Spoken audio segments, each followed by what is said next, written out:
The word bullying gets thrown around a lot, but what is it and what is it not? And how does it differ from incivility? Most importantly, how do you spot and stop both? We're doing a deep dive now on BossBetter Now.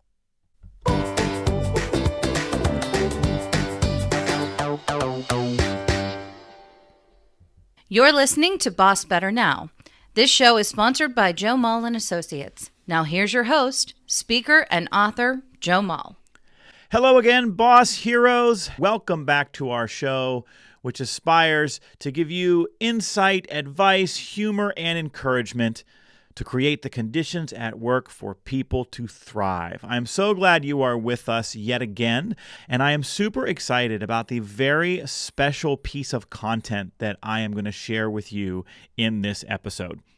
If you've been listening to our show for a while, then you probably know by now that twice a year I hold a BossBetter Virtual Summit, which is a day-long online conference that's really designed to help leaders just like you continue to become better bosses and to continue helping people thrive at work. And for these events, I tap into my network of colleagues, experts, and thought leaders who have various insights or expertise to solve the challenges that many of us face on a day-to-day basis when it comes to leading people. And at one of our recent summits, I had a phenomenal conversation with Dr. Renee Thompson for a segment on how to spot and stop bullying and incivility in the workplace. That interview was about 30 minutes long, and our attendees at that conference just sat in rapt attention, and they asked some amazing questions. And I know that so many folks who were participating in that live virtual event were just scribbling notes the whole time. And so I have decided this week to share that interview from that live event with you in its entirety. A little bit about Renee, because it's important that you understand her background. Dr. Renee Thompson is a leading authority on workplace bullying and professional development, with more than 25 years in clinical practice and nursing leadership in healthcare. She has written several books. Her doctorate is in nursing practice, and she travels the world speaking to organizations at conferences, workshops, seminars, and events. She really is one of our country's foremost experts in bullying and incivility in the workplace. In fact, she is the founder and CEO of the Healthy Workforce Institute. So here it is, my conversation with Dr. Renee Thompson. All right, Dr. Renee Thompson is here. Renee, my friend, hello. I'm so glad you're here today. How are you? I'm doing really well, Joe. How are you? I'm great. I'm so glad that our attendees at our BossBetter Virtual Summit are going to get to hear from you today. As I shared, we have almost 160 folks who are showing up today really to get better at creating the conditions through interaction that allow employees to thrive. And I'm excited that we're going to talk about bullying, especially because it's a word that gets thrown around a lot, right, by employees and supervisors and more. But not everything they think is bullying actually is. So why don't we start off today by having you tell us what bullying is and what it is not? Oh, gosh. I'm so glad you asked this question, because when I'm talking to other leaders, it's like the number one thing that I want them to clearly understand is what bullying is and what it's not. Here's the definition of bullying. It's the repeated patterns of disruptive behavior with the conscious, I know I'm doing this to you, or unconscious, not even aware, attempt to do harm. And when somebody reaches out and they ask me, how do I know if my coworker or my employee's a bully, or maybe they're just a drama queen or a jerk, or maybe they're just having a bad day? How do you know? We look for three things, and I think it's really important to write these three things down. Number one, there has to be a target. Let's say, Joe, for some bizarre reason, I don't like you, okay? And I find fault, I criticize, I set you up for failure, but I'm fine with everyone else. It's just you I don't like. You have to have a target. The behavior has to be harmful in some way. So for example, if I roll my eyes at you is that harmful? It's not nice, but it's not really harmful by itself. But let's say you're taking care of a patient and I withhold some information deliberately to set you up to fail. No, that's harmful. And it has to be repeated over time. It can't be one time I get testy with you in a crisis situation. So that's what bullying is. You have to have a target. The behavior has to be harmful, and then it has to be repeated over time. What we often find, especially in healthcare, is we actually don't find a lot of true bullying, but we find an awful lot of incivility. And incivility is all that other stuff, the eye rolling, the gossiping, the mocking, I give the easiest assignments to the people I like, and I give the worst ones to the people I don't. So that's the that's the definition of bullying. But then usually, like I said, what I find is mostly everything is incivility. So there has to be a target. Yep.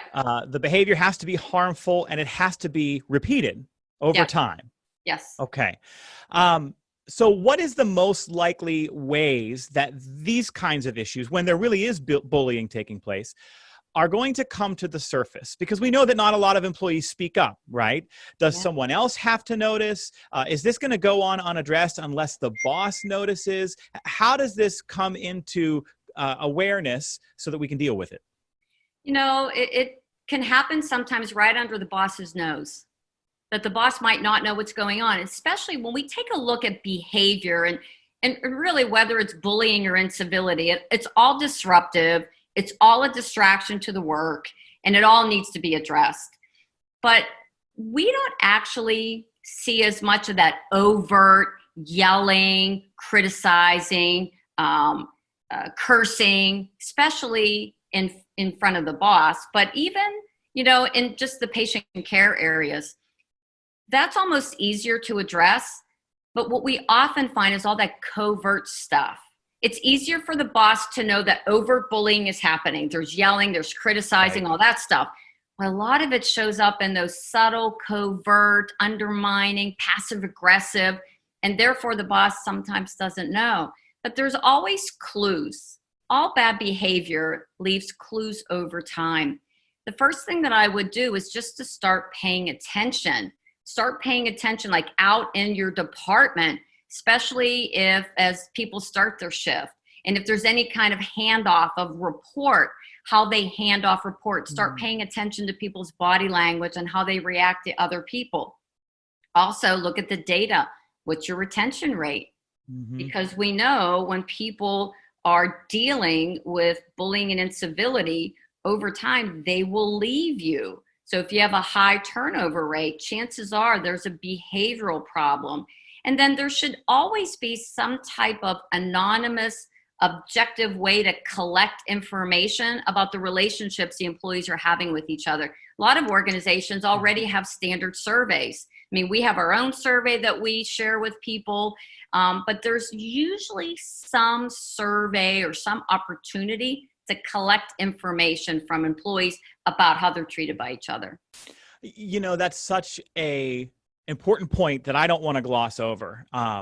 In this day and age, I think every organization and actually every supervisor needs to ask themselves, have you created a platform or a method or a system for employees who are feeling unsafe to speak up about it, even if it's just anonymously? Is that kind of what I hear you advocating for?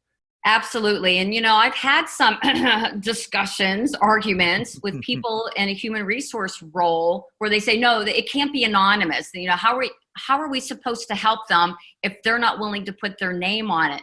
And I'm thinking, if you're forcing people to actually write their name and this is what's happening to me, you're not going to know what's happening because people are afraid of retaliation. They will not speak up.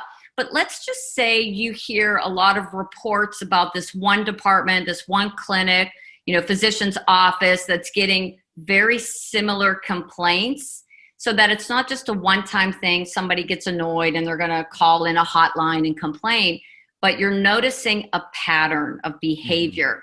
Then that gives you enough, I'd say, fodder to go and act and maybe share that information with the leader in that department, so that then they can do an additional assessment to see if that's really happening. But you've got to give people an anonymous way to report, because they say, studies show 40% of all targets of bullying never speak up because they're afraid, and they leave.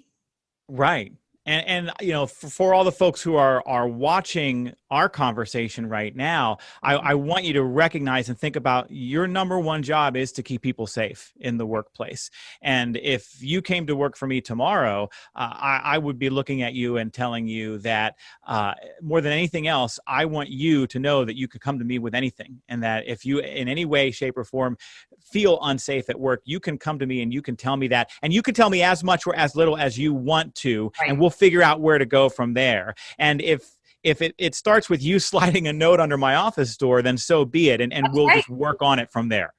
Yeah, just start somewhere. And it's actually one of the questions that we ask in a survey that I do, quite often is, do I feel like I feel comfortable going to my boss to share concerns about behavior? Okay, so it's not performance or clinical mistakes. It's, I feel comfortable going to my boss to share my experience with, the disruptive behaviors of my coworker. You've got to create that psychologically safe environment where your employees are willing to speak up, even if they are afraid. That's the key, is that they're willing, even if they're afraid.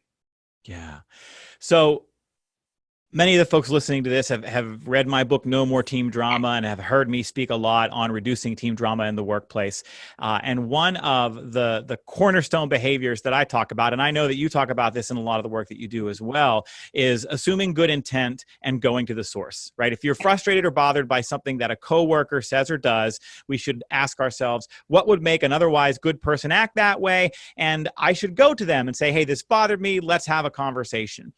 If I'm enduring bullying, is it fair, as a supervisor, is it fair for me to expect or ask an employee who feels like they're being bullied to take that as a first step? Or are there different rules in the kinds of circumstances you're talking about? Wow. This is a great question, Joe. And it's, I'm going to say it's a complicated one. And the short answer is it depends. We always want to empower people to speak up on their behalf. But if I've been bullied by a coworker for decades, okay, I'm exaggerating a little, but if I've been bullied and I feel threatened and I feel that if I speak up, this person's going to retaliate against me, especially if it's somebody in some type of power position, the person who makes my schedule, the person who assigns work to me, actually forcing me or just saying, you're going to have to speak up to this person is the wrong approach. Right. Here's a better approach. So you have to look at each situation differently, and you have to look at the person. Can I start coaching them into, I'm big on scripting, and I know you do some scripting too. It's even if it's as simple as that person saying to the quote unquote bully, time out, it's not okay the way you're talking to me right now. That right there may be a huge step forward for the target, but they might not even be ready to do that. Here's like I said, a better approach. We know that the most powerful intervention to stop the cycle of bullying is for the witness to speak up. I guarantee there's somebody in that department that knows this is happening, and it's to empower them to speak up on behalf of the target. But then again, there's some other ways that we can, empower the employee who's being bullied to address this. And sometimes it's just starting a documentation trail. And at least they feel that they're taking action, they're doing something. And sometimes just over a period of time, that alone helps them build the courage to then actually speak up on their behalf. But it's a whole team effort when you've got somebody who's really being tortured by another human being, which is, I don't understand it at all. But then again, that's why I do this work.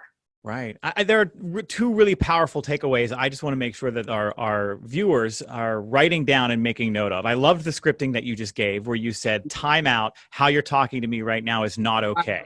Did I get that right? Yep. Yep. Okay. So for everyone watching, that's a simple script that you can take back to your teams and you can teach each other. And you don't have to be a part of that conversation. We can equip our personnel with that language and ask them to use it if there are circumstances that they find it necessary. The second really powerful piece too was this idea. You just said it and it just went right out of my head a minute ago. It was the very last thing you were talking about. Documentation. Yes, thank you. So I love this idea that, if an employee comes to me as a boss and expresses that they're feeling unsafe or feeling, if they use the word bullied, but they're really hesitant to speak up, they're really hesitant to take any action, it doesn't feel like there's a lot we can do, that's a great first step that I think a supervisor can suggest to the employee. Like, hey, just start a journal, start writing things down. Let's capture some of this. And if you decide you want to use it or need it, you'll have it. Yeah, and I just want to add one more thing to that because I think this is so critically important. It's a common mistake leaders make. Let's say you finally have, an employee finally comes to you and says, I'm being bullied. This is what's happening.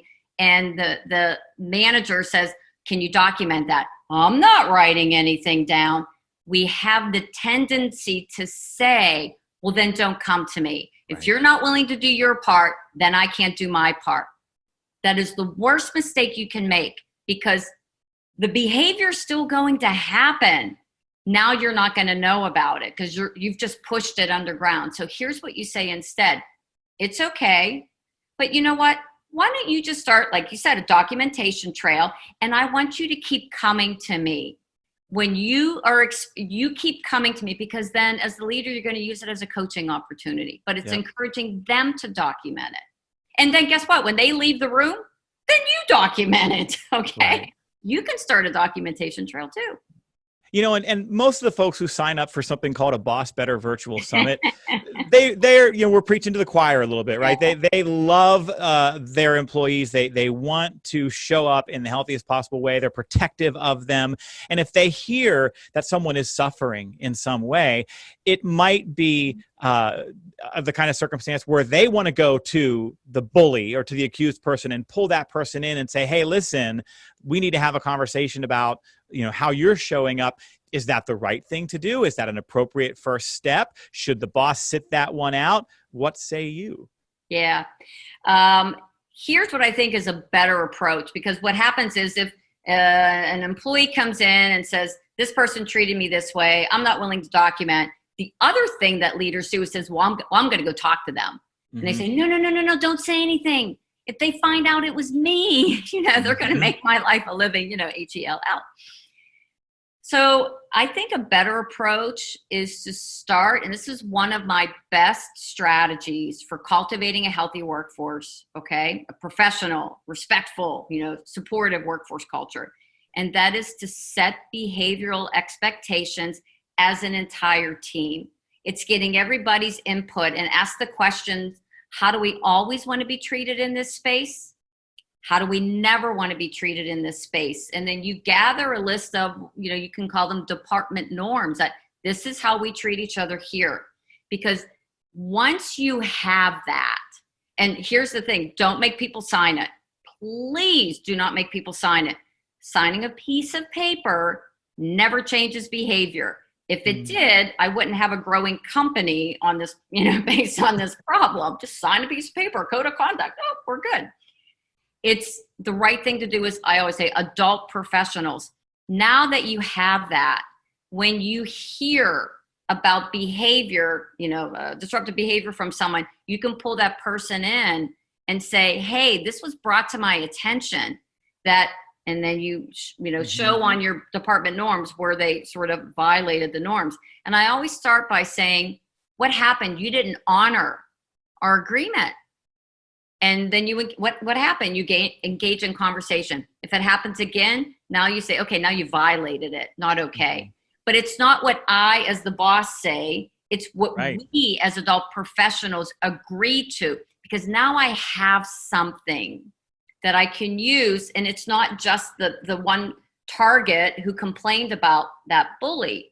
I now have a professional agreement that we all agree to that I can use. So it's protected. And I love the framing that you use, the always and never. You know, for everyone watching this video right now, you just got a simple but powerful staff development exercise. So can you give it to us one more time? What's the phrasing of those two questions? Yeah. How do we always want to be treated in this space? And how do we never want to be treated in this space? And here's what I get from people. We talk to each other, not about each other.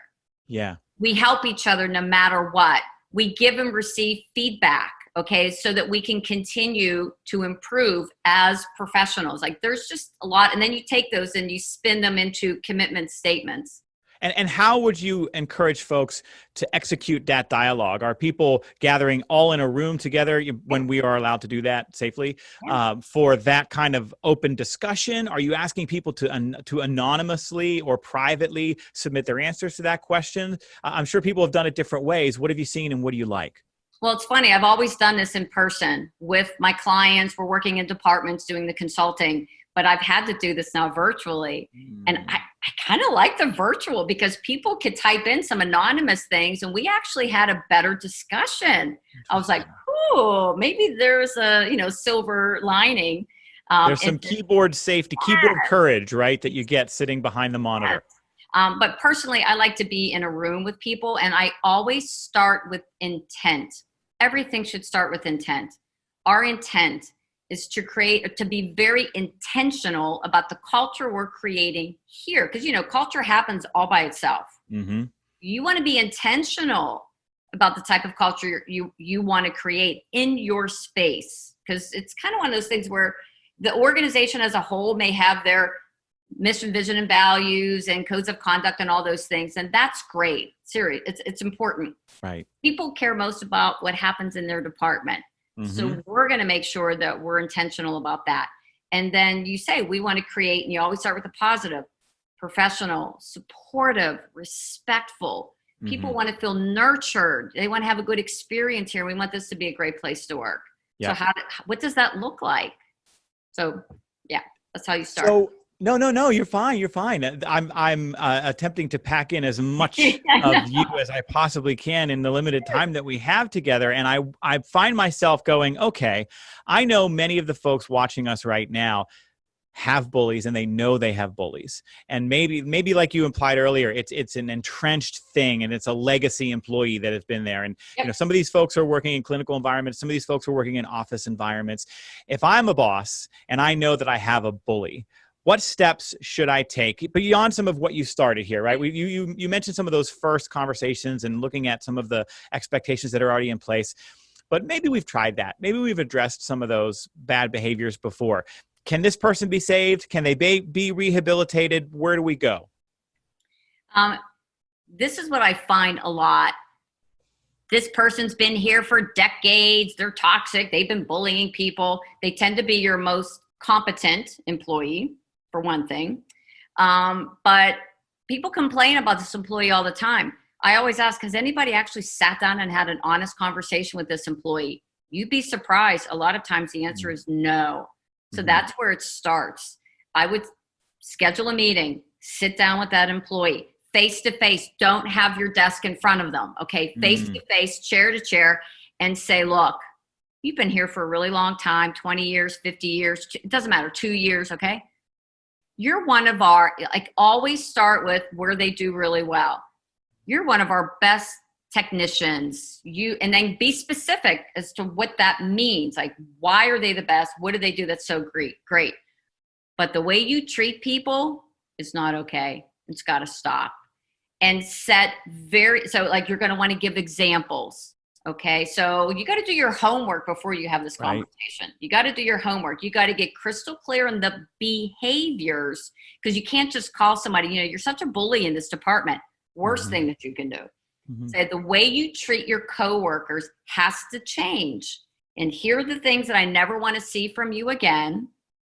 And then here's one of my Jedi mind tricks. Once you've identified all of the behaviors that you never want to see from this person, you lean in a little bit, look them in the eye, and you say, can I count on you to never do these things again? You have to get them to give you some type of verbal commitment, because it's like a mental spit in a handshake. Because let's say they go and behave that way again, which they probably will. When you pull them back in, you say, what happened? I thought you said I could count on you. Ugh. It's like a guilt treatment. But I'm going to give you one more tip.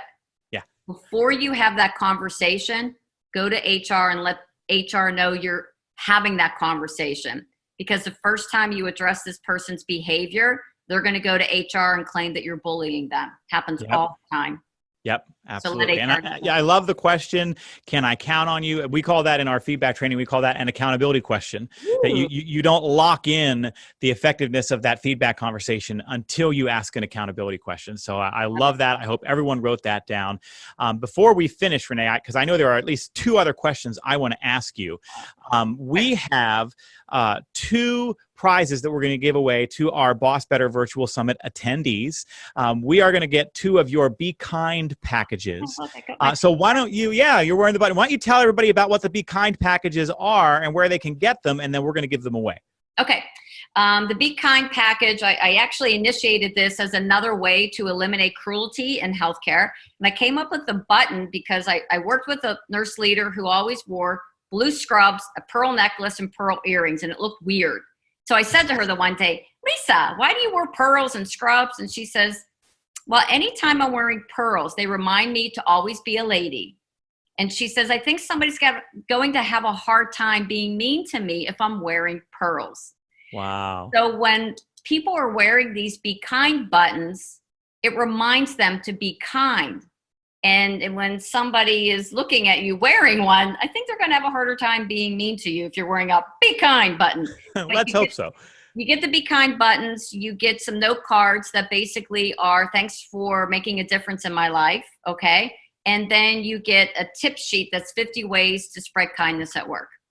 I love it. So here's what we're going to do. I want you to take the most powerful thing that you've heard Renee say so far in our conversation, type it in the chat box, and then the first 2 people who hit enter and we see them, you're going to each get a Be Kind package from Renee. Spread kindness. 2 questions before we wrap up here, Renee, and one burning question that I know everyone watching this right now is wanting to ask. Ooh. What if the bully is the boss? What if the person in charge? What if it's a person in power? What do we do? There are a couple of things that you can do. I would absolutely start a documentation trail because you're going to need it. And here's the other thing. You have to always align your documentation with some outcome of policy violation, impact to patients, something. Okay. So try to make sure your documentation aligns with something that affects patients, the team, your policy. So make sure you get a copy of your policy too. I do advocate having an honest conversation with your boss. And that is to sit down, bring a cup of coffee with you. If your boss likes coffee, give one to your boss. And then I always start with this phrase. It's a nice script to initiate a conversation. The relationship I have with you is important to me. And I've noticed that lately you've been, and then spell out the behaviors. And I'm wondering why that is. It makes me think that maybe I've done something to offend you at some point and I didn't realize it. Can we talk about it? And then just be quiet. Now, for some people, they're not willing to do that. I totally get that. But if it's early into what you would say, I'm being bullied by my boss, it's a nice way to initiate that conversation because people have done this, Joe.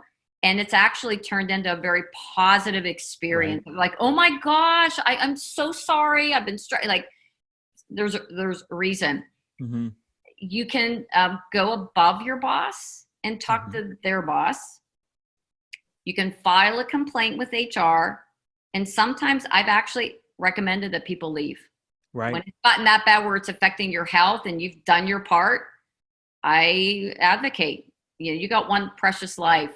And it's not subjecting yourself to stress to the point where it's affecting your health. So, right. Right.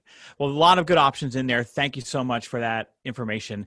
I want to end our time together with where we started, with this idea that there's a lot of things that get labeled as bullying and not all of it is. And I'm reminded of my son, Miles, who is about to turn 8 years old.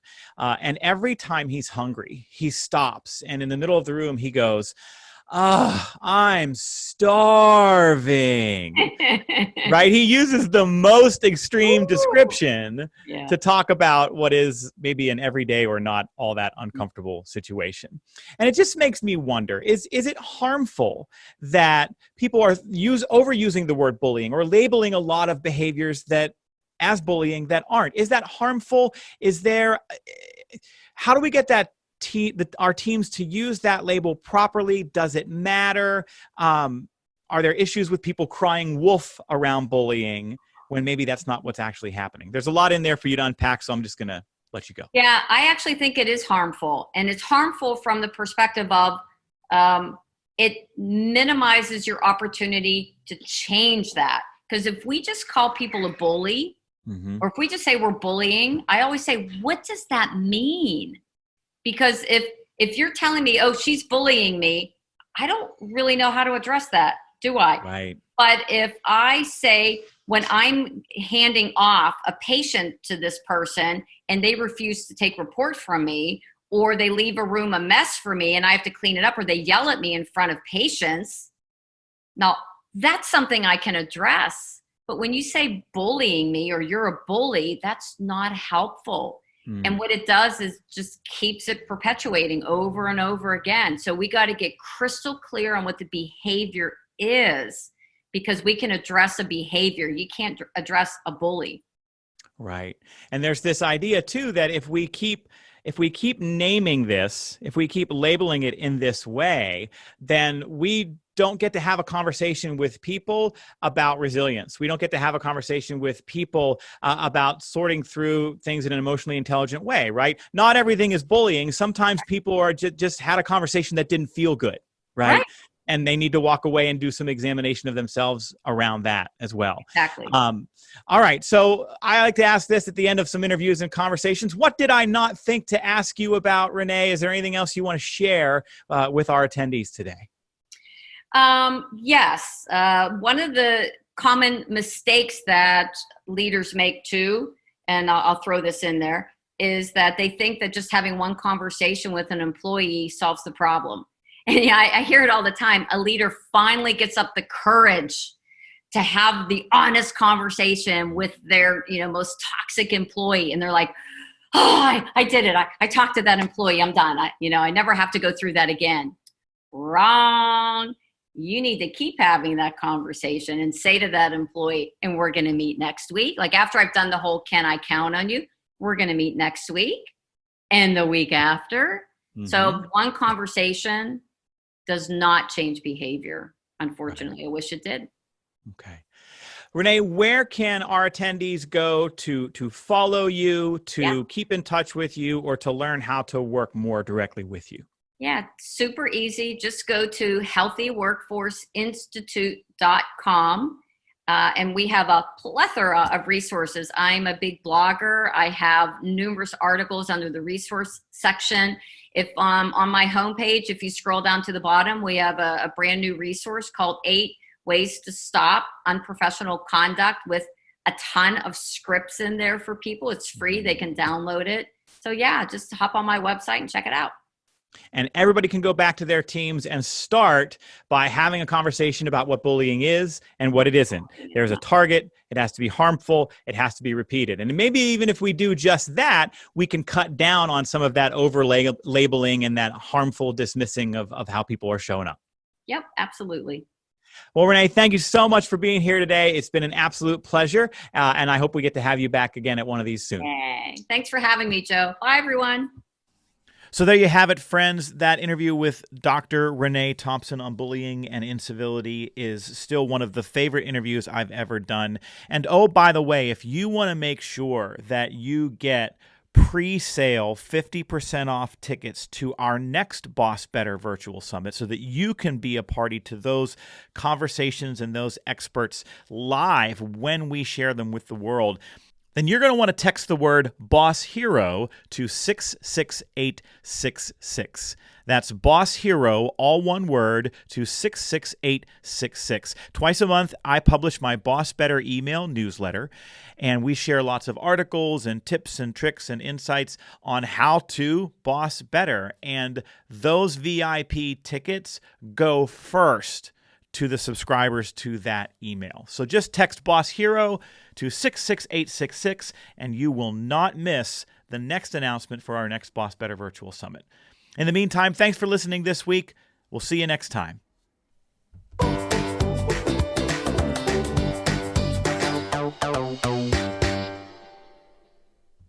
This show is sponsored by Joe Mull and Associates. Remember, commitment comes from better bosses. Visit joemull.com today.